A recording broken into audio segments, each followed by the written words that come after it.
Flowers last bloom in Pittsburgh, the Kraken get unleashed in Montreal, and the Caps roll over the Rangers. All this and more in the nightly NHL recap.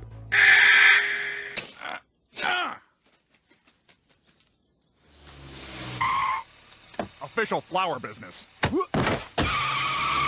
Marc-Andre Fleury returns to Pittsburgh for maybe the last time as starting goaltender for the Minnesota Wild, and that was a game that really had the vibe of an end of an era. The Wild won 5-3, a couple of goals for Rickard Rakell, and 3 secondary assists for Sidney Crosby. But the Wild were absolutely dominant in this game. They're an incredibly fun team to watch. Freddie Gaudreau got a couple of goals, Kirill Kaprizov got his 5th of the year in an empty net, and Matt Zuccarello got his 5th of the year as well, the ultimate game-winning goal. Fleury was the first star of the game, despite allowing 3 goals on 29 shots, which kind of funny to me, but I know it was a sentimental night for him, for the Penguins faithful, and there were a couple of nice moments before and after the game with his former teammates like Crosby, Letang, and Malkin. I know that tugged at a lot of people's hearts. Of course, rooting for a rival team was not one of them. To me, it's just a reminder of how absolutely loaded those Penguins teams were, and now everybody who's insisting that Marc-Andre Fleury wasn't a huge part of those Penguins runs in the early 2010s is wistfully remembering the good days and talking about how his numbers get retired one day, which it should be. He's going to go down as one of the greatest goaltenders of all time. He's going to end his career second all-time in wins, top 50 in save percentage. He'll probably be a first ballot Hall of Famer. So it was a nice moment for a lot of fans seeing him skate off the ice in Pittsburgh for the last time.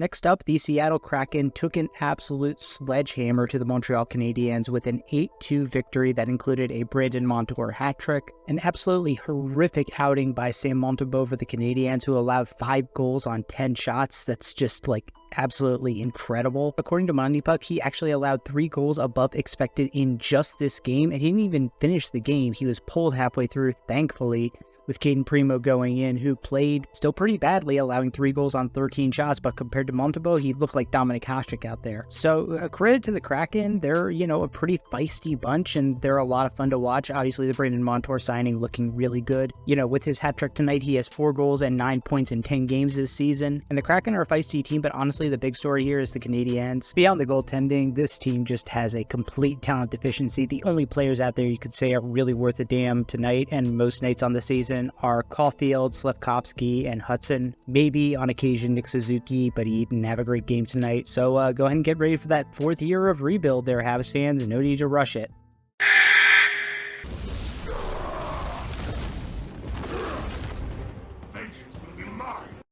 Finally, the big matchup of the night was a rematch of last year's first round of the playoffs as the Washington Capitals took on the New York Rangers.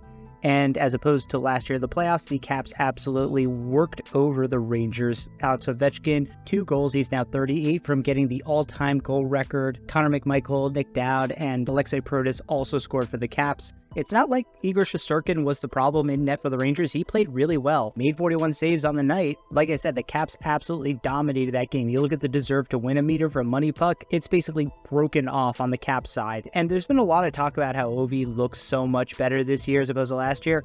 Honestly, he doesn't really look that much better. The shots are just going in. Last year, he was clearly uncomfortable changing sticks or dealing with a nagging injury, but his playstyle hasn't changed, and it didn't change in the playoffs. This has been his game for the last 4 or 5 years, and the shots are just going in now. And obviously, I was wrong in my assessment for the year that the Caps would miss the playoffs. They are a certified wagon, and I am thrilled to have been wrong.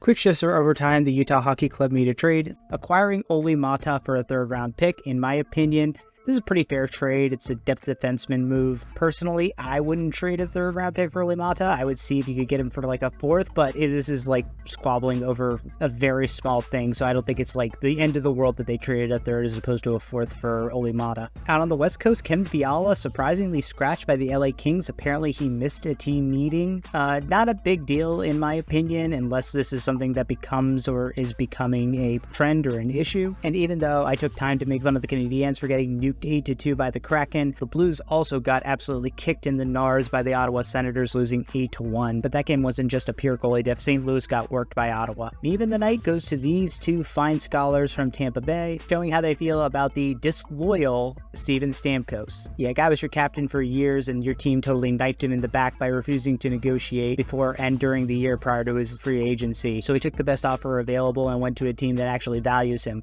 What a traitor.